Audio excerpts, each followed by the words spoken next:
ஐந்தாம் அதிகாரம். 1 பேதுரு 5ஆம் அதிகாரம்.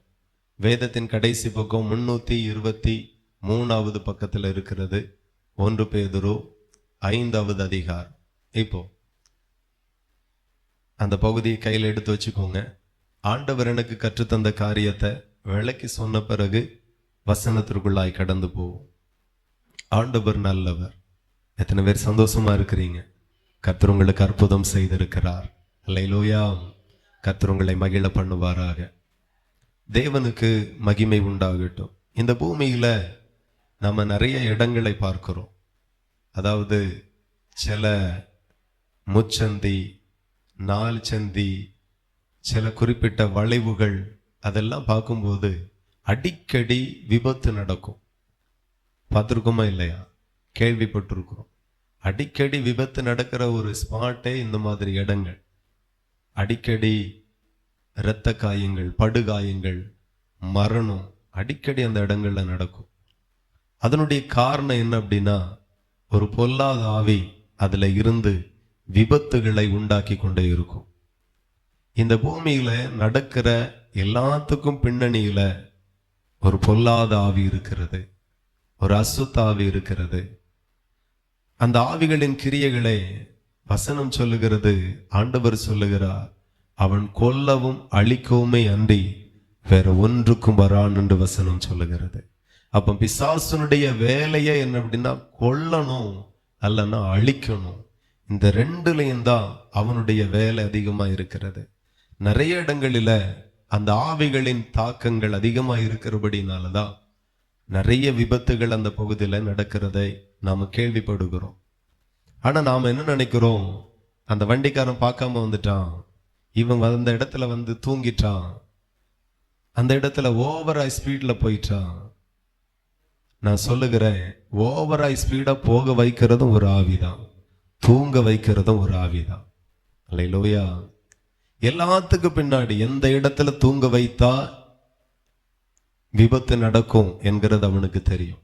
எந்த இடத்துல ஸ்பீடா போனா, குறுக்க ஒரு நாயையோ பன்னியோ அனுப்பினா, எவ்வளவு வேகத்துல போனா போறவன் சாவான் அப்படின்னு அந்த ஆவிக்கு தெரியும். சோ ஆகையினால அந்த இடத்துல வரும்போது சிலருக்குள்ளாக பிசாசின் வல்லமை வேலை செய்கிறது. நான் சொல்லுகிறேன், இன்றைக்கு இந்த செய்தியை கேட்கிற நீங்கள், இன்றைக்கு இந்த செய்தியை கேட்கிற உங்க குடும்பங்கள் எந்த பிசாசனுடைய தாக்குதல்களுக்குள்ளாகாமல் ஆண்டவர் பாதுகாப்பார். அல்லேலூயா. எந்த பிசாசின் தாக்குதலும் உங்க குடும்பத்திலே நீ வராது. கரெக்டா அந்த இடம் வரும்போது ஸ்பீடா போவா, எல்லாம் தூங்கிடுவா, எல்லாம் கவனிக்க மாட்டா, எல்லாம் கரெக்டா அந்த இடத்துல போகும்போது, குறிப்பிட்ட ஸ்பீட்ல போகும்போது ஒரு குறுக்க ஒரு ஆடோ அல்லது ஒரு நாயோ அல்லது ஒரு பன்னியோ அல்லது ஒரு மாடோ பிசாசு அனுப்புவான். அல்லேலூயா. ஆமா. நீங்க பாத்தீங்கன்னா நிறைய இடங்களில நடக்கிற விபத்துக்கு காரணம் நாய், தெருநாய்க்கள். நாய் ஒரு அசுத்தாவிக்கு ஒப்பிட்டு தான் சொல்லப்பட்டு இருக்கிறது. சில இடங்கள்ல பன்னி குறுக்க வரும், சில இடங்கள்ல மாடு குறுக்க வரும். மாடும் பிசாசுக்கு ஒப்புமையாய் சொல்லலாம்.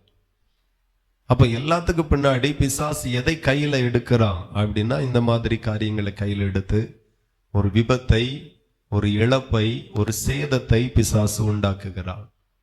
நான் சொல்லுகிறேன், எத்தனையோ முறை ஒரு அடிக்கு, மரணத்திற்கும் நமக்கும் ஒரு அடியே இருந்தது, அந்த கேப்ல கர்த்தர் நம்மை பிழைக்க வைத்திருப்பார். ஆமா, எத்தனையோ இடங்கள்ல. ஏன் அப்படின்னா, பிசாசின் வல்லமை உங்க மேல செயல்பட முடியாமல் கர்த்தர் உங்களோடு கூட இருந்தபடியினால் மரணத்திற்கும் உங்களுக்கும் ஒரு ஜான் அளவுல கர்த்தர் உங்களை விடுவித்திருக்கிறார். அல்லேலூயா. அப்போ இந்த ஆவிகள் இன்றைக்கும் கிரியை செய்து கொண்டுதான் இருக்கிறது. இந்த ஆவியை குறித்து இந்த பகுதியில 8வது வசனம் சொல்லுகிறது. 1 பேதுரு 5:8 நாம வாசித்தால், தெளிந்த புத்தி உள்ளவர்களாய் இருங்கள், விழித்திருங்கள், ஏனெனில் உங்கள் எதிராளியாகிய பிசாசானவன் கர்ச்சிக்கிற சிங்கம் போல் எவனை விழுங்கலாமோ என்று வகை தேடி சுற்றி திரிகிறான். போதும். இந்த இடத்துல ஆண்டவர் சொல்லுகிறார், உங்கள் எதிராளியாகிய பிசாசானவன். நமக்கு எதிராளியே யாரு? பிசாசு. பிசாசு தான் நமக்கு எதிரி. மனுஷன் அல்ல, மனுஷி அல்ல, உறவுகள் அல்ல. பிசாசு தான் நமக்கு எதிரி. நாம் அவன்கிட்ட ஒரு நாளும் சண்டைக்கு போனதே கிடையாது. யாரும் போயிருக்கீங்களா சண்டைக்கு? பிசாசு கூட கிடையாது. நமக்கு அவனுக்கும் சம்பந்தமே கிடையாது. நம்ம எங்க போனாலும் அப்பாவி மாதிரி போறோம் வரோம். நீங்க அவனை பகைச்சாலும் சரிதான், பகைக்காம போனாலும் சரிதான். ஆனா உங்க எதிராளியும் அவனுக்கு எதிராளியும் நாம தான். அவனுக்கு எதிராளி நாம, நமக்கு எதிராளி அவன், பிசாசு. ஆகவே ஆண்டவர் அடையாளப்படுத்துகிறார். எப்படி அடையாளப்படுத்துகிறார்? உங்கள் எதிராளி ஆகிய பிசாசானவன் கர்ச்சிக்கிற சிங்கம் போல எவனை விழுங்கலாமோ என்று வகை தேடி சுற்றி திரிகிறார். யாரையாகிலும் விழுங்கணும், யாரையாகிலும் அழிக்கணும், யாரையாகிலும் கொல்லணும். இவங்கள தானி கிடையாது. அல்லேலூயா. ஆமா, இந்த தெருவில் இருக்கிற குறிப்பிட்ட இவங்கள அப்படிங்கிற டார்கெட் கிடையாது. யாரையாகிலும் கொல்லணும், யாரையாகிலும் அழிக்கணும், யாரையாகிலும் நிர்மூலமாக்கணும். இவங்க தான் அப்படின்னு கிடையாது. யாரையாகிலும் அப்படிங்கிறதுல அவன் சுற்றி திரிகிறான் என்று கர்த்தர் அடையாளப்படுத்துகிறார். அவன் தான் உங்களுடைய எதிராளி. அப்போ இப்படி பிசாசு இடைவிடாமல் சுற்றி திரிகிறான். ஆகவே ஆண்டவர் 9 வாசித்தால் போதும். அதாவது வெளிப்படுத்தின விசேஷத்துக்கு வருவோம். இப்போ 12 கடைசி ஆகமம், வேதத்தில் கடைசி பக்கம் 12 வாசி. ஆகையால் பரலோகங்களே, அவைகளில் வாசமாய் இருக்கிறவர்களே கலிகூறுங்கள். பூமியிலும் சமுத்திரத்திலும் குடியிருக்கிறவர்களே ஐயோ, பிசாசானவன் தனக்கு கொஞ்ச காலம் மாத்திரம் உண்டென்று அறிந்து மிகுந்த கோபம் கொண்டு உங்களிடத்தில் இறங்கினபடியால் உங்களுக்கு ஆபத்து வரும் என்று சொல்ல கேட்டேன். அல்லேலூயா. வசனம் என்ன சொல்லுகிறது? பரலோகங்களே, அவைகளில் வாசமாய் இருக்கிறவர்களே கலிகூறுங்கள். அவன் பரலோகத்துல இருக்கிறவங்களுக்கு பிரச்சனை இல்லை, பூமியில இருக்கிறவர்களுக்கு தான் பிரச்சனை. அப்ப ஆண்டவர் தெளிவாய் சொல்லுகிறார், பூமியிலும் சமுத்திரத்திலும் குடியிருக்கிறவர்களே. இப்ப சமுத்திரத்திலே நிறைய பேர் குடியிருக்கிறாங்க. ஒரு கப்பல் போகும்போது கிட்டத்தட்ட 3 மாசம் 4 மாசம் ஆயிருது, குடியிருக்கிறாங்க. அதுல சாப்பாட்டுக்கு தேவையானது கப்பல்ல இருக்குது. இப்ப கப்பல்ல, கடல்ல நீங்க இருந்தாலும், கடல்ல போகிற கப்பல்ல இருந்தாலும், பூமியில நீங்க இருந்தாலும், ஆகாய மார்க்கத்துல போகக்கூடிய விமானத்துல நீங்க இருந்தாலும், ஆண்டவர் ஐயோ, சமுத்திரத்திலும் பூமியிலும் சமுத்திரத்திலும் குடியிருக்கிறவர்களே ஐயோ, பிசாசானவன் தனக்கு கொஞ்ச காலம் மாத்திரம் உண்டென்று அறிந்து மிகுந்த கோபம் கொண்டு உங்களிடத்துல இறங்கினபடியால் உங்களுக்கு ஆபத்து வரும் என்று சொல்ல கேட்டேன். அப்ப நமக்கு ஆபத்து எல்லாம் எப்ப வருதான்? பிசாசினால வருகிறது என்று யோவான் தரிசனத்தை கண்டு சபைக்கு வெளிப்படுத்துகிறார். அப்ப பிசாசினால ஆபத்து வரும், பிசாசிகளின் ஆவிகளினால ஆபத்துகள் நமக்கு வரும். இந்த ஆபத்துகளை எப்படி ஜெயிக்கலாம் என்கிறதை ஆண்டவர் கற்றுத்தர போகிறார். அல்லேலூயா. ஆண்டவர் சொல்லித்தர போகிறார். இதுக்கு அடுத்த ஆகமங்கள் 1 யோவான் 4:1 எடுத்து வாசித்தால்,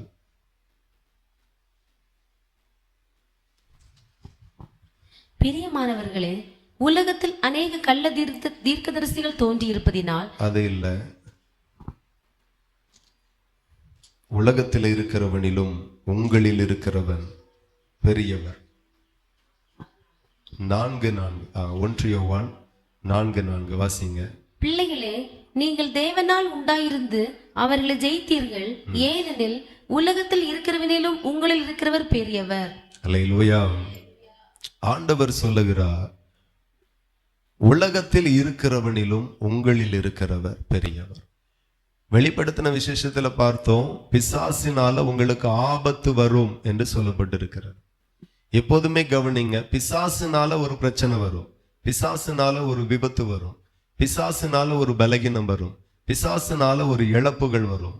நம்ம குடும்பத்துல நாம சந்திக்கிற இதே போல எல்லாத்துக்கும் பின்னணியத்துல ஒரு மனுஷன் இருப்பான். ஆனா அந்த மனுஷன் மூலமா பிசாசு கிரியை செய்வான். அல்லேலூயா. அப்ப அந்த ஆவி நம்மளை தாக்காமல் இருக்கணும் அப்படின்னா தேவன் நம்மோடு இருக்கணும். அல்லேலூயா. கர்த்தர் நம்மோடு கூட இருக்கணும். இப்போ தேவன் உங்களோடு கூட இருக்கும் வேண்டுமே ஆனால் நீங்க தேவனோடு இருக்கணும். எத்தனை பேருக்கு புரியுது? இந்த ஆவி என்னோடு போராடக்கூடாது, இந்த ஆவி என் குடும்பத்துல போராடக்கூடாது, இந்த ஆவி என் சரீரத்துல போராடக்கூடாது, இந்த ஆவி என் ஊழியத்துல போராடக்கூடாது, இந்த ஆவி என் வியாபாரத்துல போராடக்கூடாது என்று சொன்னா இந்த ஆவி என்ன பார்த்து பயப்படாது, எனக்குள் இருக்கிற தேவனை பார்த்து பயப்படும். அதுதான் உண்மை.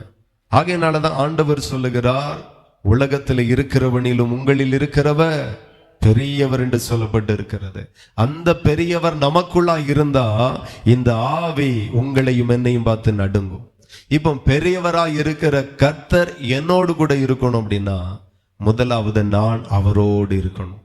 அல்லேலூயா. அது ரொம்ப ரொம்ப முக்கியம். நீங்க அவரோடு இருக்கிறது ரொம்ப ரொம்ப முக்கியம். நீங்க அவரோடு இருக்கிறது ரொம்ப ரொம்ப அவசியம். அப்ப அவர் உங்களோடு கூட இருக்கணும் அப்படின்னா நீங்க தினந்தோறும் நல்லா ஜெபிக்கணும், வேதத்தை வாசிக்கணும், தேவனை தேடணும், ஆராதனைகள் தோறும் வந்து பங்கெடுத்து கர்த்தருக்கு பிரியமானதை செய்யணும். ஸோ அப்போ ஆண்டவர் ரொம்ப சந்தோஷப்படுவார். என்ன ஒரு காரியத்தை நாம சேர்த்து பார்க்க போகிறோம். ரோமர் 8:10 நாம வாசிக்கலாம். ரோமர் 8:10 நாம வாசிப்போம். மேலும் கிறிஸ்து உங்களில் இருந்தால் சரீரமானது பாவத்து நிமித்தம் மரித்ததாயும் ஆவியானது நீதி நிமித்தம் ஜீவனுள்ளதாயும் இருக்கும். எடுத்துட்டீங்களா? ரோமர் 215வது பக்கம், 200 வேதத்தின் கடைசி பக்கம் 215வது பக்கத்துல ரோமர் 8ஆம் அதிகாரம் 10வது வசனம் சொல்லுகிறது. இப்போ நாம் எல்லாரும் தேவனுடைய ஆவியை பெற்றிருக்கிறோம். தேவன் ஆவியாய் இருக்கிறார் என்று வசனம் சொல்லுகிறது. நாம தேவனுடைய ஆலயமாய் இருக்கிறோம். தேவ ஆவியானவர் நமக்குள்ளாய் வாசமாய் இருக்கிறார். இப்போ தேவ ஆவியானவர் நமக்குள்ளாய் வாசமாய் இருந்தால் இந்த உலகத்துல சுற்றி திரிகிற எந்த ஆவியும் நீங்க போகிற வாகனத்தை தொடவே முடியாது. நீங்க பைக்கில் போன வாகனமா இருக்கட்டும், ட்ரெயின்ல போகிறதா இருக்கட்டும், ஃப்ளைட்ல போகிறதா இருக்கட்டும், அதை தொடவே முடியாது. ஏனென்றால் நீங்கள் தேவனை சுமந்து போகிறீர்கள். தேவன் உங்களுக்குள்ளாய் இருக்கிறார். ஒரு சேதமும் வராது. இப்போ தேவன் என்னோடு கூட இருக்கணும் அப்படின்னா முதலாவது பேசிக்க என்ன அப்படின்னா நான் அவரோடு இருந்தால் அவர் என்னோடு கூட இருப்பார். இதுதான் அடிப்படை. அவர் என்னோடு கூட இருக்கணும் அப்படின்னா நான் முதலாவது அவரோடு இருக்கணும். நான் அவரோடு எப்படியெல்லாம் இருக்கணும் அப்படின்னா ஜெபத்துல இருக்கணும், தினந்தோறும் ஜெபிக்கணும். அதுதான் அடிப்படை. தினந்தோறும் வேதத்தை வாசிக்கணும், புரிந்து வாசிக்கணும், கை கொள்ளணும், இடைவிடாமல் ஆராதிக்கணும். இதெல்லாம் அடிப்படையா இருக்கிறது. இதையும் தாண்டி ஒரு காரியம் இன்னும் இந்த அனுபவத்தை, இந்த காரியத்தை ஸ்ட்ராங் ஆக்குகிறது. அது என்ன அப்படின்னா இந்த இடத்துல ஆண்டவருடைய வசனம் சொல்லுகிறது, ஆவியானது நீதியின் நிமித்தம் ஜீவன் உள்ளதாய் இருக்கும். எத்தனை பேருக்கு புரியுது? ஆவியானது நீதியின் நிமித்தம் ஜீவன் உள்ளதாய் இருக்கிறது. அந்த கடைசி வரி சொல்லுகிறது பாருங்க, ரோமர் 8:10 அந்த கடைசி 2 வரியில சொல்லப்பட்டு இருக்கிறது, ஆவியானது நீதி நிமித்தம் ஜீவன் உள்ளதாயும் இருக்கிறது. அப்ப கவனிக்கணும், எனக்குள்ளா இருக்கிற தேவன் ஜீவன் உள்ள தேவன். நம்ம சொல்றோமா இல்லையா? நான் ஜீவன் உள்ள தேவனை ஆராதிக்கிறேன். அது 100% உண்மைதான். ஆனா எனக்குள்ளா இருக்கிற அந்த தெய்வம் ஜீவன் உள்ள தேவன் தான். ஆனா கவனிக்கணும், அவர் எப்போ எனக்குள்ளாக அவருடைய ஆவியானவர் ஜீவன் உள்ளதா இருப்பார் அப்படின்னா நீதியின் நிமித்தம். எத்தனை பேருக்கு புரியுது? ஆண்டவருடைய வசனம் சொல்லுகிறது, புரிஞ்சிக்க கொஞ்சம் தாமதமானாலும் பரவாயில்ல, ஆவியானது நீதியின் நிமித்தம் ஜீவன் உள்ளதா இருக்கும். அப்ப அநீதியின் நிமித்தம் எப்படி இருக்கும்? ஜீவன் அற்றதாய். கரெக்டா புரிஞ்சுட்டீங்களா? நீதி நிமித்தம் எனக்குள்ளா இருக்கிற ஆவி ஜீவன் உள்ளதா இருக்கும். அப்ப அநீதி நிமித்தம் எனக்குள்ளா இருக்கிற ஆவி எப்படி இருக்கும்? ஜீவன் அற்றதா இருக்கும். இப்ப எனக்குள்ளா இருக்கிற ஆவி ஜீவன் அற்றதா இருந்தா உலகத்துல ஒரு ஆவி கிரியை செய்கிறது. எவனை விழுங்கலாம் என்று கிரியை செய்கிறது, எவளை விழுங்கலாம் என்று கிரியை செய்கிறது. அந்த ஆவிக்கு ஒரே ஒரு பழக்கம்தான் உண்டு, ஒன்னே ஒண்ணுதான் தெரியும், அதுக்கு கொல்லவும் அதுக்கு அழிக்கவுமே தெரியுமே அன்றி வேற ஒண்ணுமே அந்த ஆவிகளுக்கு தெரியாது. அதே ஆவி கிரியை செய்யும் போது, சுற்றி திரியும் போது, போராடும் போது எனக்குள்ளா இருக்கிற தேவனுடைய ஆவியில ஜீவன் இருக்குமையானால் எவ்வளவு பயங்கரமான பிசாசா இருந்தாலும் என் வாகனத்தை தொட முடியாது, என் ஊழியத்தை தொட முடியாது, என் குடும்பத்தை தொட முடியாது, என் பிள்ளைகளை தொட முடியாது, என் வியாபாரத்தை தொட முடியாது, என் தொழிலை தொட முடியாது. ஏனென்றா என்னோடு கூட இருக்கிற தேவனுடைய ஆவியானவர் பெரியவர், அவர் ஜீவனுள்ள தேவனாய் இருக்கிறார். அவரை நாம ஜீவனுள்ளவரா வச்சுக்கணும். அதுக்கு நாம ஒண்ணே செய்யணும், அநீதி செய்தால் அவர் ஜீவன் உள்ளவராக இருக்க மாட்டார். அந்த ஜீவன் நமக்குள்ள இருக்கா. அதுதான் வசனம் அவ்வளவு தெளிவாய் சொல்லுகிறது. ஆவியானது நீதி நிமித்தமாய் ஜீவன் உள்ளதாயும் இருக்கும். பரிசுத்த ஆவியை பெற்றது ரொம்ப நல்லது. பரிசுத்த ஆவியானவர் வரும்போது ஜீவனோடு வருகிறார். அந்த ஆவியை நாம ஜீவனோடு வைக்கணும். பரிசுத்த ஆவி ஒரு கருவுக்கு ஒப்புமைதான். ஒரு தாய் கருவுறும் போது அந்த கரு 10 மாசம் வரைக்கும் ஜீவனோடு இருந்தார். இந்த உலகத்தில் ஒரு குழந்தை வெளிப்படும். ஆமென். ஜீவன் உள்ளதா இருந்தா ஒரு தலைமுறையே போயிடும். எத்தனையோ தாய்மாருக்கு குழந்தை இருந்ததே தெரியல. சில மணி நேரம் தாண்டி தெரியுது, சில நாள் தாண்டி தெரியுது. ஸ்கேன் பண்ணி ரிப்போர்ட் எல்லாம் வந்த பிறகுதான் தெரியுது, இத்தனை நாட்கள் இத்தனை மாதம் சுமந்த அந்த குழந்தை இறந்துட்டு அப்படின்ட்டு. பரிசுத்த ஆவியானவர் மரியா மேல அசைவாடும் போது மரியாளுக்குள்ளாக இயேசு கருவுற்றார். ஹல்லேலூயா. ஆமா, அந்த ஆவில ஜீவன் இருந்துச்சு. 10 மாசம் கழிச்சு இயேசு பிறந்தார். அதே போலதான் பரிசுத்த ஆவியானவர் நமக்குள்ளாய் வரும்போது தேவனே நமக்குள்ளாய் வருகிறார். அவரை ஜீவனோடு வைக்கிறதுக்கு நம்ம ஒண்ணுதான் செய்யணும், நீதி இருக்கணும் நமக்குள்ளாய். நீதி. நான் அபிஷேகத்தை பெற்று தேவனை அறிந்து தேவனை புரிந்து தேவனோடு இருந்து தேவன் என்னோடு கூட இருந்த பிறகும் எனக்குள்ளாக அநீதி காணப்பட்டுமையானால் எனக்குள்ளாய் இருக்கிற தேவ ஆவியில் ஜீவன் இருக்காது. ஜீவன் இல்லாததுனால எனக்குள்ளாய் கிறிஸ்துக்குள்ளாய் வளருகிற வளர்ச்சியும் இருக்காது. எத்தனை பேருக்கு புரியுது? இருக்கிற கருவுல ஜீவன் இருந்தாதான் அந்த கரு வளரும், அது ஒரு குழந்தையாய் முழுமை பெறும். ஜீவன் இல்லாட்டா ஒரு காலமும் வளராது, பிரயோஜனமாவும் இருக்காது. எனக்குள்ளாய் வாசம் பண்ணுகிற தேவன் ஜீவன் உள்ளவராக எனக்குள்ளாய் இருக்கணும்னா நான் நீதி செய்யணும். எத்தனை பேருக்கு புரியுது? நான் நீதி செய்தால் எனக்குள்ளாய் ஆண்டவருடைய வசனம் சொல்லுகிறது போல ஆவியானது நீதி நிமித்தம் ஜீவன் உள்ளதாயும் இருக்கும். அந்த ஆவியில ஜீவன் இருக்கும், அந்த ஆவியில உயிர் இருக்கும். தேவன் ஜீவனுள்ள தேவனா எனக்குள்ளாய் இருப்பார். அவர் ஜீவனோடு இருக்கும் போது பிசாசால ஒன்னும் செய்ய முடியாது. அல்லேலூயா. ஒன்னும் செய்ய முடியாது. அப்ப எனக்குள்ளாக இயேசு ஜீவனோடு கிரியை செய்யணும் அப்படின்னா, பிசாசெல்லாம் பார்த்து நடுங்கணும்னா நான் நீதி செய்யணும். நான் என்னால எவ்வளவு நீதி செய்ய முடியுமோ, சபைக்கு செய்ய வேண்டிய நீதி, குடும்பத்திற்கு செய்ய வேண்டிய நீதி. இன்னைக்கு நிறைய பேர் குடும்பத்துக்கு தீமை செய்வார்கள், சபைக்கு நீதி செய்வார்கள். அந்த நீதி செல்லுபடி ஆகாது. எல்லா இடத்திலையும் நீதி. குடும்பத்திற்கு நீதி செய்யுங்க, சபைக்கு நீதி செய்யுங்க, தொழில்ல நீதியாயிருங்க, அநீதி செய்யக்கூடாது. வேலை செய்கிற இடத்துல நீதி செய்யுங்க, உங்களுக்கு கீழே வேலை பார்க்கிறவர்களுக்கு நீதி செய்யுங்க. அந்த நீதியினால் உங்களுக்குள்ளாய் தேவன் ஜீவன் உள்ளவராயிருப்பார். அல்லேலூயா. பிசாசு பார்த்து நடுங்குகிறவர் ஒருவர் உண்டானால் அவர்தான் நீங்களும் நானும் ஆராதிக்கிற இஸ்ரவேலின் தேவனாகிய கர்த்தர். அவர் ஒருவருக்கே பிசாசு பயந்து நடுங்குவார். அவனுக்கு தெரியும் உள்ள அவர் இருக்கிறாரா இல்லையா அப்படின்னு. எனக்கு கூட தெரியாம போகலாம், ஏன்னா தாய்க்கு கூட பல மணி நேரம் பல நாட்கள் தெரிகிறது இல்ல உள்ள குழந்தை உயிரோடு இருக்கிறதா இல்ல செத்து போச்சா அப்படின்னு. உள்ள தாய்க்கு தெரியாது, பிசாசுக்கு தெரியும் உள்ள இயேசு இருக்கிறாரா இல்லையா. எனக்குள்ளாய் வாசமாய் இருக்கிற தேவன் ஜீவன் உள்ளவரா எனக்குள்ளாய் இருக்கணும். அதுக்கு நான் நிறைய நீதி செய்யணும், அநீதி செய்யக்கூடாது. அநீதி செய்தால் எனக்குள்ளா இயேசு இருக்க மாட்டார். எனக்குள்ளா இயேசு இல்லைன்னா சில இடங்களிலே போகும்போது சில ஆவிகள் தாக்கும்.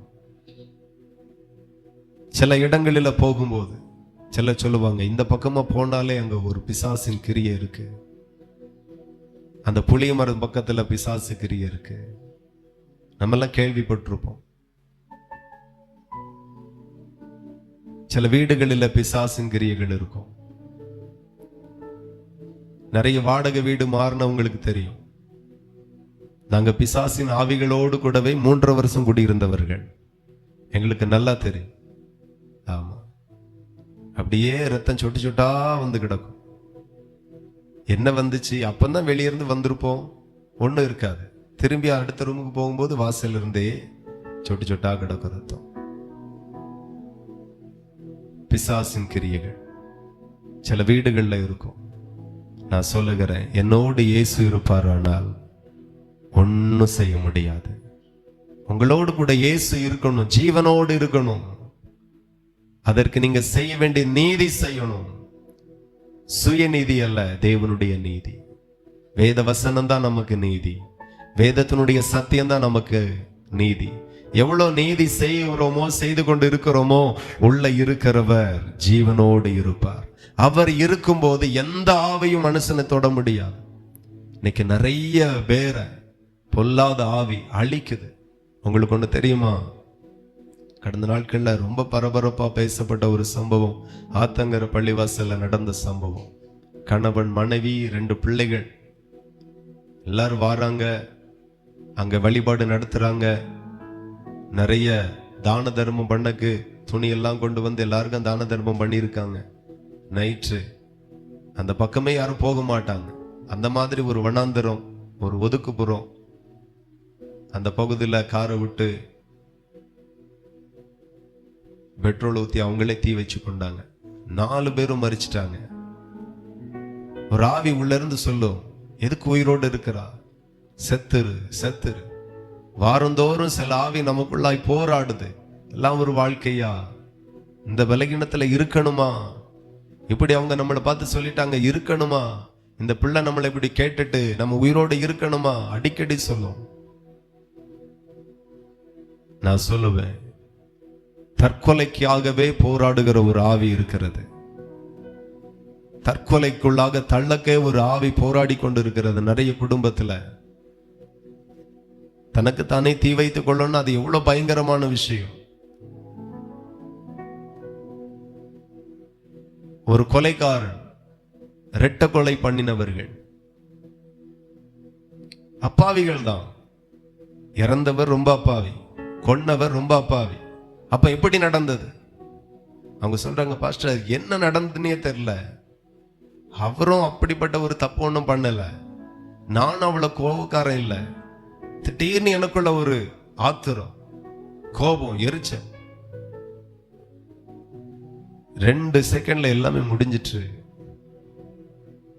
அதுக்கு பிறகு இன்னைக்கும் திசையுள்ள பகுதியில் 2 கொலை நடந்தது. அவன்கிட்ட பேசுறோம். அவங்க சொல்றாங்க, சின்ன வயசுல இருந்தே அவங்க வீட்டுல தான் இருப்போம், எப்பவும் அவங்க வீட்டுல தான் விளையாடுவோம், அடிக்கடி நாங்க அவங்க வீட்டுல தான் போவோம்.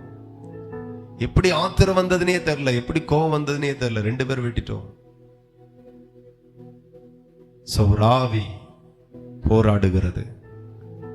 காரணம், எல்லா ஆவிகளும் பயந்து நடுங்குகிற மாதிரி கர்த்தருடைய ஆவி நமக்குள்ள இல்லாமல் போனால் நமக்கும் எது வேணாலும் சம்பவிக்கும்.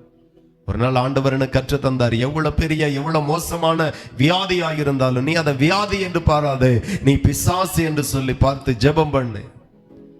ஏன்னா எனக்கு ஆரம்பத்துல இருந்து பிசாசை துரத்துறது ரொம்ப பிடிக்கும். அது ரொம்ப கஷ்டம்னு எல்லாம் நினைச்சதே கிடையாது. ரொம்ப ஊழியத்திலே ரொம்ப ஈஸியான ஊழியம் பிசாசை துரத்துறது. உங்களுக்கு எப்படி அதெல்லாம், எனக்கு அப்படிதான். அப்பதான் ஆண்டவர் கற்று தந்தார். பலகீனமும் அப்படிதான். எவ்வளவு பெரிய நோயா இருந்தாலும் நோய் நீ பார்க்காத, அது பிசாசு, ஆவி, துரத்தி விட்டு ஓடிரும் அப்படின்னார். சோ அதே தான் நான் சொல்லுகிறேன். ஒரு பலகீனம் பிசாசு கொண்டு வருவான். ஆண்டவர் சொல்லுங்க, கேன்சர் போன்ற வியாதிகளையும் பிசாசு தான் கொண்டு வருவான். அது சின்னதா வளர ஆரம்பிக்கும், வெளியே தெரியாது, உள்ள என்ன நடக்குதுன்னே தெரியாது. திடீர்னு வலி எடுக்கும், திடீர்னு வாந்தி வரும், பல சிம்டம்ஸ் வர ஆரம்பிக்கும். ஆனா செக் பண்ணி பார்க்கும்போது கடைசி நேரத்துல கேன்சர் 4th ஸ்டேஜுக்கு போயிருக்கும். என்ன காரணம்? உள்ள ஒரு ஆவி இருந்து வளர வைக்குது, வேர்களை விடுது, நம்மளை பலகீனமாக்குது. மருந்துனால குறிப்பிட்ட ஸ்டேஜுக்கு மேல கேன்சர் போகும்போது காப்பாற்ற முடியாது. ஆனா என் தேவனுடைய வல்லமையினால மரித்தவர்களை கூட உயிரோடு எழுப்பலாம். சோ ஆவியானவரை குறித்து வேதம் சொல்லுகிறது, ஆவியானது நீதி நிமித்தம் ஜீவன் உள்ளதாயும் இருக்கிறது. நீதி நிமித்தம் தான் நமக்குள்ளாய் தேவன் ஜீவனோடு இருப்பார். உங்களுக்கு நீதி தேவை, உங்க நீதி தேவை. அவர் இருக்கணும்னா உங்க நீதி தேவை, உங்க அன்பு தேவை, உங்க சுபாவம் அவருக்கு ரொம்ப தேவை. சோ எல்லாத்துலயும் கவனமாயிருங்க. இன்னைக்கு நிறைய பேர் மேல பிசாசின் தாக்குதல் நடக்குது. ஏன் நடக்குது? சில நீதியை நம்ம கவனிக்காம விட்டுட்டோம், சுயநீதியிலே வாழ்ந்துட்டோம். பிசாசின் கிரியைகள் ரொம்ப டேஞ்சர் ஆனது, ரொம்ப மோசமானது. வள்ளியூர் பகுதியில் ஒரு வாலிப பிள்ளை 17 வயசு தான் ஆகுது, தீ குளிச்சுட்டு 50% மேல தீக்காயும். பாப்பா ஏன் அப்படி பண்ண அப்படின்னு கேட்கிற. என்ன நடந்துனே தெரியல, பண்ணிட்டேன். ஒரு செகண்ட்ல பிசாசு நம்முடைய மனசை மாத்திருவான், இருதயத்தை வஞ்சித்திருவான். காரணம், ஒருவர் எனக்குள்ள இல்ல, எனக்குள்ளாயும் உங்களுக்குள்ளாகும் ஜீவனுள்ள தேவன் ஜீவனோடு இராமல் போனார் உங்களுக்கும் எனக்கு ஆபத்து நிச்சயமே. ஆகையினாலதான் வசனம் சொல்லுகிறது, ஆவியானது நீதி நிமித்தம் ஜீவன் உள்ளதாயும் இருக்கும். அபிஷேகம் பெற்றது உண்மைதான். ஆனா அந்த அபிஷேகம், அந்த ஆவியானவர் எனக்குள்ளாக எப்படி இருப்பார் அப்படின்னா, ஆவியானது நீதி நிமித்தம் ஜீவன் உள்ளதாயும் இருக்கும். அப்ப ஆவியானவர் ஜீவன் உள்ளவரா எனக்குள்ளா இருக்கணும்னா நான் நீதி செய்ய வேண்டியது ரொம்ப ரொம்ப அவசியம். நீங்கள் நீதி செய்ய வேண்டியது ரொம்ப ரொம்ப அவசியம். அநீதி செய்தால் தேவன் என்னோடு இருப்பார் அப்படிங்கிறது அது முட்டாள்தனம். இருக்கவே மாட்டார். நாம இறங்கி போவோம், நம்ம தாழ்மையா போவோம், நாம அன்பா இருப்போம், நாம வேத வசனத்தின்படி எல்லாம் எல்லா நீதியும் செய்வோம். ஆகவே ஆண்டவர் இயேசு கிறிஸ்து ஞான ஸ்நானம் எடுக்கும்படி யோர்தான் நதிகளை வரும்போது யோவான் ஸ்நானகன் தடை பண்ணினான். அவர் சொல்லுகிறார், இப்பொழுது இடம் கொடு. இப்படி எல்லா நீதியும் நிறைவேற்ற வேண்டியது நமக்கு ஏற்றதா இருக்கிறது. எல்லா நீதியும் இயேசு நிறைவேற்றினார். ஆகவே பிதாவரோடு கூட இருந்தார், அவர் பிதாவோடு இருந்தார். இன்னைக்கு பிசாசின் இந்த செய்தியை கவனமாய் கவனிக்கிற உங்களுடைய வாழ்க்கையில பிசாசின் தாக்குதலை உங்களால இனி பார்க்கவே முடியாது, இனி இருக்காது. நீதி செய்யணும், நீதி செய்யுங்க, அன்பாயிருங்க. சில ஆவி உலகத்துல சுற்றி திரிகிறது, சில ஆவிய தேவனை அனுப்புகிறார். அல்லேலூயா. குறிப்பிட்ட ஆவிகளை தேவனை அனுப்புகிறார். போ, உனக்கு முழு உரிமை. ஏன் அப்படி? ஒரு 10 நிமிஷம், மொத்தத்துல ஒரு 5 நிமிஷம் அதிகமா எடுத்துக்கிட்டது. 2 நாளாகவும் 21வது அதிகாரம், 2 நாளாகவும் 21. வேதத்தின் முதல் பகுதி 566வது பக்கம், 566வது பக்கம். அதுல 2 நாளாகவும் 21வது அதிகாரம், அதுல 3 வாசிக்கலாம். அவர்களுடைய தகப்பன் வெள்ளியும் பொன்னும் உச்சிதங்களுமான அநேகம் நன்கொடைகளையும் யூதாவிலே அரணான பட்டணங்களையும் அவர்களுக்கு கொடுத்தான். யோராம் சேஷ்டபுத்திரனானபடியினால் அவனுக்கு ராஜ்யத்தை கொடுத்தான். அல்லேலூயா. யோசபாத் ராஜாவை குறித்து நாம் அறிவோம். நல்ல ராஜா, கர்த்தருடைய வார்த்தைக்கு பயந்து நடுங்குகிற ராஜா, உபவாசிக்கிறவன், எவ்வளவு பெரிய காரியத்துக்கும் கர்த்தரையே நம்புகிறவன். இப்ப அவனுடைய காலங்கள் முடிகிறது. இப்போ மற்ற பிள்ளைகளுக்கெல்லாம் நன்கொடைகளை கொடுத்து அனுப்புகிறான். தன்னுடைய மூத்த மகன் யோராம் மூத்தவனாய் இருந்தபடியினால் அவனுக்கு சேஷ்ட புத்திர பாகம் என்று சொல்லி அன்றைக்கு இருந்துச்சு. அவனுக்கு ராஜ்யத்தை கொடுப்பார்கள். அப்ப தகப்பன் ராஜாவா இருக்கிற அந்த பட்டத்தை, அந்த பதவியை, அந்த ஆளுமையை தன்னுடைய மூத்த மகன் யோராமுக்கு கொடுக்கிறான். இப்போ யோராமுக்கு கிடைச்ச உடனே அந்த பதவி வாங்கிக்கிறான். வாங்கிட்டு என்ன நடக்குது அப்படின்னு பாத்தீங்கன்னா 4வது வசனம் சொல்லுகிறது, யோராம் தன் தகப்பனுடைய ராஜ்ய பாரத்திற்கு வந்து தன்னை பலப்படுத்தி கொண்ட பின்பு அவன் தன்னுடைய சகோதரர் எல்லாரையும் இஸ்ரவேலின் பிரபுக்களின் சிலரையும் பட்டயத்தால் கொன்று போட்டான். அல்லேலூயா. என்ன செய்கிறான்? ஏதாவது தப்பு செஞ்சானாவே ஒண்ணும் இல்ல. தன் பதவிக்கு வந்த பிறகு பார்த்தா நான் மட்டும்தான் நல்லா இருக்கணும், சகோதரர் ஒருத்தனும் நல்லா இருக்க கூடாது. ஆனா அந்த சகோதரர்கள் யோராமுக்கு விரோதமா எதுவும் செய்யல. அப்படி வேதமும் சொல்ல, வேதத்துல எங்கேயும் அப்படி சொல்லல. அவன் உண்டு, அவன் வேலை உண்டு, அவன் குடும்பம் உண்டுன்னு வாழ்றான். இவனுக்கு என்ன நினைப்போம் அப்படின்னா, திடீர்னு அவன் பிள்ளை ராஜ்யத்துக்கு வந்துடக்கூடாது. இதேதான் நிறைய பேருடைய பிரச்சனை. அவன் முன்னேறிடுவானோ, அவன் நல்லா இருந்துருவானோ. எதுக்கு? கர்த்தர் நம்மளை நல்லா வைத்தால் அந்த நல்லதை எவனாலையும் கெடுக்க முடியாது. அவ்வளவுதான். அதுக்காக நல்ல ஆறுவன் நம்மளை விட மேல ஆயிடுவானோன்னு நம்ம தடுக்க வேண்டிய அவசியம் இல்லை. யாருக்கு தெரியும், இன்னைக்கு நமக்கு முன்பதாக இருக்கிற அவர்களை காட்டிலும் நாளைக்கு அடுத்த வருஷம் அவர்களை காட்டிலும் எத்தனையோ மடங்கு கர்த்தர் உங்களை உயர்த்த போகிறார் என்கிறது அவருடைய சித்தத்தில் ஒன்றாய் இருக்கிறது. யாருக்கு தெரியும்? யோரா நம்மளை விட பெரிய ஆளாயிருவானோ, அவன் பிள்ளை நல்லா ஆயிருமோ, ஒரு பொறாமையில தன் ராஜ்யத்துக்கு வந்து தன் ராஜ்யத்தை பலப்படுத்தி கொண்ட பின்பு சகோதரர்கள் எல்லாரையும் கொலை செய்கிறான். இஸ்ரவேல்ல பெரிய பெரிய நல்ல பெயர் பெற்றவர்களை எல்லாரையும் கொலை செய்கிறான். நீதி செத்து போச்சு. அநீதிக்கு இடம் கொடுத்தான். தேவன் அவனை விட்டு விலகினார். இப்போ 10வது வசனத்தை வாசிப்போம். ஆகிலும் யூதாவுடைய கையின் கீழ் இருந்த ஏதோமியர் இந்நாள் வரைக்கும் இருக்கிறது போல கலகம் பண்ணி பிரிந்தார்கள்.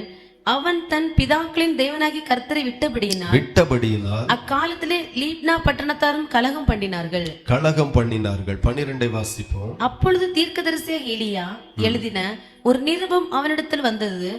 அதில் உம்முடைய தகப்பனான தாவீதின் தேவனாகிய கர்த்தர் உரைக்கிறது என்னவென்றால், நீ உன் தகப்பனாகி யோசபாத்தின் வழிகளிலும் யூதாவின் ராஜாவாகிய ஆசாவின் வழிகளில் நடவாமல் இஸ்ரவேல் ராஜாக்களின் வழியிலே நடந்து ஆகாப்புடைய குடும்பத்தின் சோர மார்க்கத்திற்கு ஒத்தபடியே யூதாவையும் எருசலேமின் குடிகளையும் சோரம் போக பண்ணி உன்னை பார்க்கிலும் நல்லவர்களாய் இருந்த உன் தகப்பன் வீட்டாரான உன் சகோதரரையும் கொன்று போட்டபடியினால் இதோ கர்த்தர் உன் ஜனத்தையும் உன் பிள்ளைகளையும் உன் மனைவிகளையும் உனக்கு உண்டான எல்லாவற்றையும் மகா வாதையினால் வாதிப்பார். அல்லேலூயா. ஒரு எச்சரிக்கை செய்தி இந்த யோராமுக்கு எலியா தீர்க்கதரிசி மூலமாய் வருகிறது. வசனம் சொல்லுகிறது, உன்னை பார்க்கிலும் நல்லவர்களாய் இருந்தவர்களை நீ கொண்டு போட்ட. உன்னை பார்க்கிலும் அவங்க ரொம்ப நல்லவங்களா இருந்தாங்க, நீதி உள்ளவர்களா இருந்தாங்க, நீ கொன்னுட்ட. சோ இப்படி எல்லாம் இவன் அநீதி செய்தபடியினால ஆண்டவர் சொல்லுகிறார் 15வது வசனம், நீயோ உனக்கு உண்டாகும் குடல் நோயினால் 14 சேர்த்து வாசித்தால், இதோ கர்த்தர் உன் ஜனத்தையும் உன் பிள்ளைகளையும் உன் மனைவிகளையும் உனக்கு உண்டான எல்லாவற்றையும் மகா வாதையினால் வாதிப்பார். போதும். என்ன வாதையினால? வாத அப்படின்னால என்னதுதான்? பிசாசு தான். பிசாசு தானே வாத அப்படின்னால பிசாசு. மகா வாதையினால வாதிப்பார் அப்படின்னு சொல்லப்படுகிறது. கவனிங்க, அந்த வாதை எங்கெல்லாம் வரும்? உன் ஜனத்தின் மேல் வரும். ராஜாவா இருக்கணும்னா ஜனங்கள் ரொம்ப முக்கியம். நான் தனி ஆளா சொல்லிட்டு தெரிய முடியுமா? நான் தான் ராஜா, நான் தான் ராஜா அப்படின்னா உடனே சொல்லுவாங்க பைத்தியம் அப்படிம்பாங்க. நான் ராஜான்னு ஜனங்கள் சொல்லணும். இப்ப ராஜாவா இருக்கன்னா ஜனங்கள் ரொம்ப தேவை. அப்ப ஆண்டவர் சொல்லுகிறார், உன் ஜனத்தையும் உன் பிள்ளைகளையும் உன் மனைவிகளையும் உனக்கு உண்டான எல்லாவற்றையும் மகா வாதையினால் வாதிப்பார். தேசம் பாழாக்கப்படும். அந்த வாதை உன் ஜனத்தின் மேல வரும், அந்த வாதை உன் மனைவி மேல வரும், அந்த வாதை உன் பிள்ளைகள் மேல வரும். இன்னைக்கு புரிஞ்சுக்கிட்டீங்களா? ஒரு நீதி நம்மளை காப்பாற்றும். ஒரு நீதி நிமித்தமாய் தேவன் உங்களோடு கூட இருப்பார், உங்களுக்கு சப்போர்ட் பண்ணுவார். ஒரு சின்ன அநீதி ஒரு வாதையை கொண்டு வரும். யோராம் அழிந்து போனதற்கு இதுதான் காரணம். தன்னை பார்க்கலும் நல்லவர்கள் கொன்னுட்டான், தீமை செய்துட்டான். கர்த்தர் அதெல்லாம் பார்த்து ஒரு வாதை அனுப்பினார். நான் சொல்லுகிறேன், நீங்க நீதி உள்ளவர்களாக இருங்க. உங்க குடும்பத்துல நீங்க நீதி செய்யுங்க.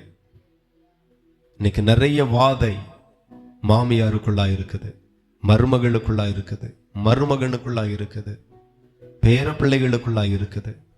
குடும்பத்துல ஒரே போராட்டம், பிரிவினைகள், பிரச்சனைகள்.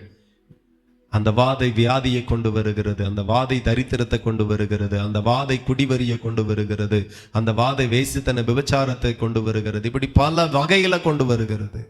குடும்பத்துல நிம்மதி இல்லை, குடும்பத்துல சமாதானம் இல்லை, குடும்பத்துல சந்தோஷம் இல்லை. எப்படி இருக்கும் பாருங்க, நரகமா மாறிடும். இப்போ அதோடு நிக்காமல், நீயோ உனக்கு உண்டாகும் குடல் நோயினால் உன் குடல்கள் நாளுக்கு நாள் இற்று விழும் மட்டும் கொடிய வியாதியினால் வாதிக்கப்படுவாய் என்று எழுதியிருந்தது. அல்லேலூயா. இதுதான் ஸ்டார்டிங். 16 வாசித்தால், அப்படியே கர்த்தர் பெலிஸ்தரின் ஆவியையும் எத்தியோப்புவை கடுத்த தேசத்தாரான அரபியரின் ஆவியையும் யோராமுக்கு விரோதமாக எழுப்பினார். அல்லேலூயா. சில மனிதர்களை அவனுக்கு விரோதமாக சில ஆவிகளை எழும்ப பண்ணினார். அல்லேலூயா. நான் சொல்லுகிறேன், நம்மேல தேவன் இருப்பாரானால், தேவ ஆவியானவர் நீதியினால தான் ஜீவனோடு இருப்பார்.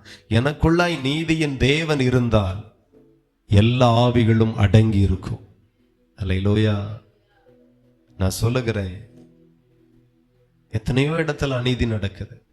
நம்மளால கற்பனை செய்து கூட பார்க்க முடியல. சாத்தான்குள்ள சம்பவத்தை நம்ம கற்பனை பண்ணி பார்க்க முடியுமா?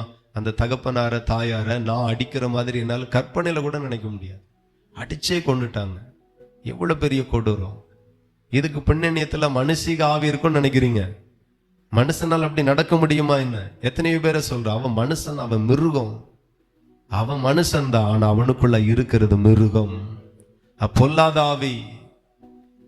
சோ இந்த ஆவிகள் தான் ஒரு குரூப்பா சேர்ந்து தகப்பன் கண்ணு முன்னாடி மகனையும், மகன் கண்ணு முன்னைய தகப்பனையும். ஒரு நீதி உள்ளவன் ஒரு குடும்பத்தை பார்த்து திட்டக்க யோசிப்பான்.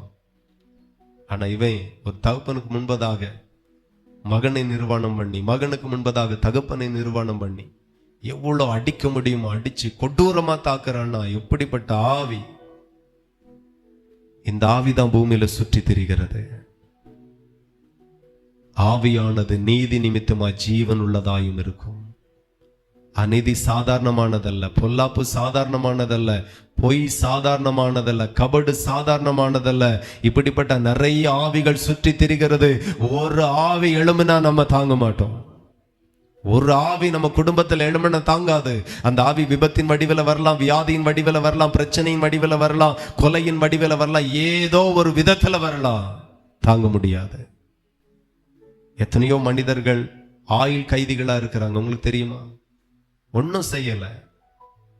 ஒரு காவல்துறை அதிகாரியினுடைய ஆவியை கர்த்தர் எழுப்பினார். இல்லாத குற்றத்தை சாட்டினார்கள், உள்ளத்துக்கு போட்டாங்க, ஆயுள் தண்டனை, வாழ்க்கை முடிஞ்சு. ஒன்னும் செய்யல. நீங்க ஒன்னும் செய்யாம இருந்தா தான் தப்பு.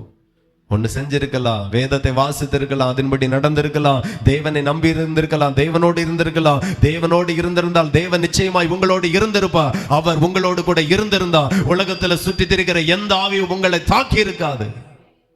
அவர் இல்ல. அதனால கண்ட ஆவியெல்லாம் நம்மள்கிட்ட வருது, ஈஸியா விளையாடிட்டு போகுது, சரீரத்துல விளையாடிட்டு போகுது, பிள்ளைகளுக்குள்ளாய் விளையாடிட்டு போகுது. அவர் இருந்தா இதெல்லாம் சாத்தியமே கிடையாது.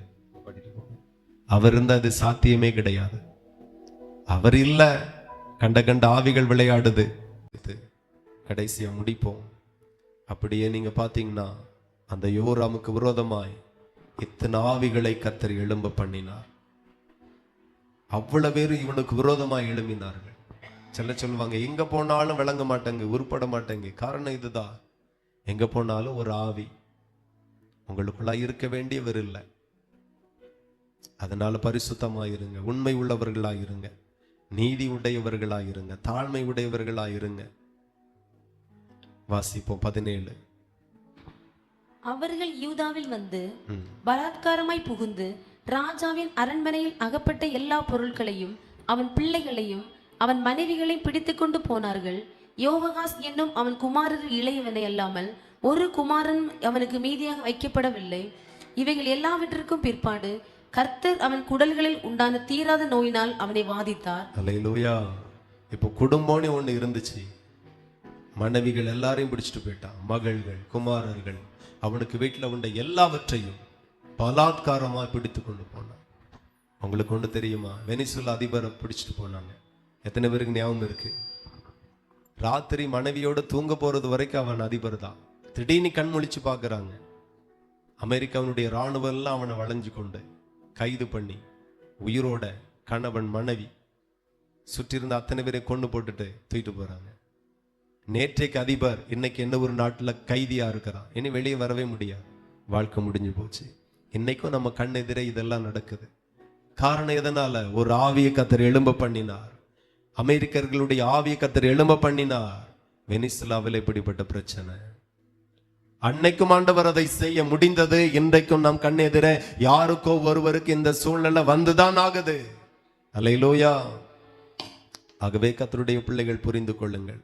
எல்லாத்தையும் போயிட்டு சரி, மனைவிதான் போயாச்சு, பிள்ளைகள் போயாச்சுன்னு பார்த்தா அடுத்த ஒரு காரியம். இவைகள் எல்லாவற்றிற்கு பிற்பாடு கர்த்தர் அவன் குடல்களில் உண்டான தீராத வியாதியினால் அவனை வாதித்தார். அப்படி நாளுக்கு நாள் இருந்து 2 வருஷம் முடிகிற காலத்தில் அவனுக்கு உண்டான நோயினால் அவன் குடல் சரிந்து கொடிய வியாதியினால் செத்து போனான் என்று சொல்லப்பட்டிருக்கிறது. இது அத்தனைக்கும் காரணம் இவனுடைய அநீதி, கொடூரமான இருதயம். இத்தனை ஆவிகளும் இவன் மேல கிரியை செய்யக்கு வழிவகை செய்தது. ஆகையினால நம்ம ரொம்ப தாழ்மையா இருப்போம். நிறைய நீதி செய்வோம். மற்றவர்கள் நமக்கு எவ்வளவு அநீதி செய்துட்டு போறாங்க, அது நம்ம பிரச்சனையே கிடையாது. நாம எல்லாருக்கும் நீதி செய்வோம். ரொம்ப தாழ்மையா இருப்போம். பெருமைகள் வேண்டாம். ரொம்ப தாழ்மையை தரித்து கொள்ளுவோம். கிறிஸ்துவை தரித்து கொள்ளுங்கள் என்று வசனம் சொல்லுகிறது. கிறிஸ்துவை தரித்து கொள்ளுவோம். இயேசு எப்படி பேசினாரோ அப்படியே பேசுவோம்.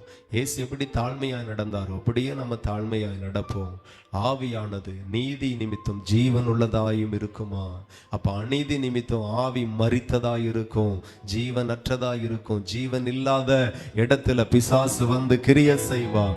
அவனுடைய தாக்குதல் உங்க மேல தொடரும். உங்க தொழில் மேல வரும், உங்க குடும்பத்தின் மேல வரும், உங்க நிலத்தின் மேல வரும், உங்க வாகனத்தின் மேல வரும், உங்க பிள்ளைகள் மேல வரும். எல்லாவற்றின் மேல அந்த ஆவிகள் சூழ்ந்து கொள்ளும். அப்பொழுது நம்முடைய முன்னிலைமை காட்டிலும் பின்னிலைமை அதிக கேடுள்ளதாக இருக்கும் என்று ஆண்டவர் எச்சரிக்கிறார். ஆகவே இந்த செய்தியை கேட்டு உணர்வடைவுமையானார் இது முதல் கொண்டு எந்த ஆவியும் உங்களை தொட முடியாது. தேவ சமூகத்தில் எல்லாரும் முழங்கள் படியிட்டு ஆண்டவருக்கு முன்பதாக, ஆண்டவரே நீதியை குறித்து பேசுனீங்க, இன்னும் நான் நீதி செய்யணும். ஆண்டவர் எனக்குள்ளாக ஆவியானது ஜீவன் உள்ளதாகவும் இருக்க வேண்டும். அது நீதி நிமித்தமாய் ஆவியானது ஜீவன் உள்ளதாய் இருக்கும் என்று ஆண்டவர் பேசினார். அநீதி செய்வோமையானால், பாவம் செய்வோமையானால் நமக்குள்ளாய் இருக்கிற தேவன் விலகிடுவார். ஆண்டவர் விலகின பிற்பாடு இந்த உலகத்துல இருக்கிற பொல்லாத ஆவி எவனை விழுங்கலாம் என்று சொல்லி கர்ஜித்து சுற்றி திரிகிற அந்த பிசாசின் ஆவி நம்ம குடும்பத்துல கிரியை செய்ய முடியும்.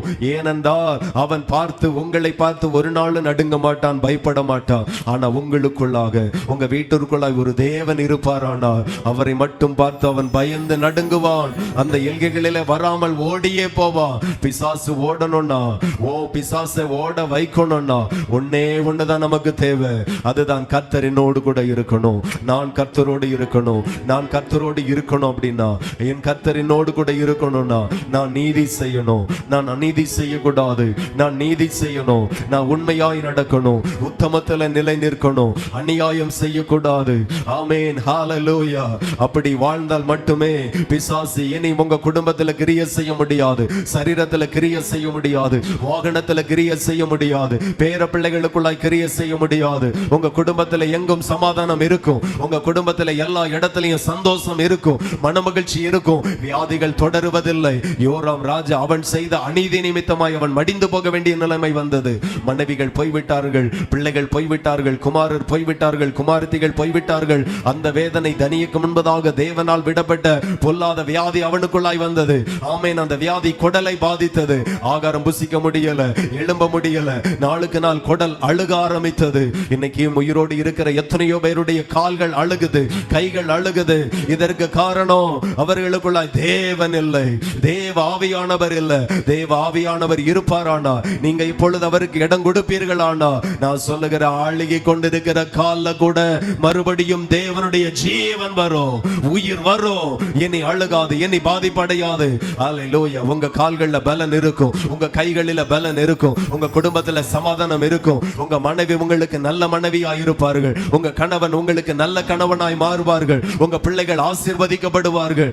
ஆமென். வேதத்தை வாசித்து நீதி செய்யுங்க, ஆண்டவருடைய நீதியை செய்யுங்க. சுய நீதியின்படி வாழாதிருங்க, அது ஆபத்து. இன்றைக்கு உலகத்தில் அநேக ஆவிகள் சுற்றி திரிகிறது. எந்த குடும்பத்தை வஞ்சிக்கலாம், எந்த குடும்பத்தில் வியாதியை கொடுக்கலாம், எந்த குடும்பத்தில் விபத்துகளை கொண்டு வரலாம் என்று சொல்லி அது தினந்தோறும் சுற்றி திரிகிறது. எச்சரிக்கை அடைவோம். கர்த்தரோடு இருந்தால் கர்த்தர் உங்களோடு கூட இருப்பா. அவர் உங்களோடு கூட இருந்தா எல்லா பொல்லாத ஆவிகளுக்கும் உங்களுக்கு நீங்களாக்கி காத்து கொள்ளுவா. இதுதான் வேதத்தினுடைய ரகசியம். புரிந்து கொண்டு தன்னை அர்ப்பணிப்போம். அன்புள்ள தகப்பனே, எங்களோடு பேசின இந்த நல்ல வார்த்தைகளுக்காக நன்றி. நாங்க நீதிக்கேடாய் பேசக்கூடாது, நீதிக்கேடாய் நடக்கக்கூடாது. வேத நீதியை நாங்கள் மறந்து சுய நீதியின்படி வாழாத இருக்க ஆண்டவர் எங்களுக்கு கிருபை தாருங்க. எங்கள் ஒவ்வொரு பேருக்கும் கிருபை தாருங்க. எல்லா சுத்தாவின் கிரியைகளுக்கு நாங்கள் தப்பணும். கர்த்தருக்கு தயவு செய்யுங்க. வந்திருக்கிற எல்லாரையும் ஆசீர்வதிங்க. உங்க நல்ல நாமம் தொடர்ந்து மகிமைப்படட்டும். இயேசுவின் நாமத்தில் ஜெபிக்கிறோம் ஜெபங்களும் நல்ல பிதாவே, ஆமென். ஆத்துமாவே கர்த்தரை ஸ்தோத்திரி, என் முழு உள்ளமே பரிசுத்த நாமத்தை ஸ்தோத்திரி. ஆத்துமாவே கர்த்தரை ஸ்தோத்திரி, கர்த்தர் செய்த சகல உபகாரங்களை மறவாதே. ஆமென். கர்த்தராகிய இயேசு கிறிஸ்துவினுடைய கிருபை, பிதாவாகிய தேவனுடைய அன்பும், பரிசுத்த ஆவியின் ஐக்கிய சினை காவலும் என்றும் என்றும் சதா காலமும் நாம் அனைவரோடும் என்னைக்கும் இருப்பதாக. ஆமென். ஹல்லேலூயா.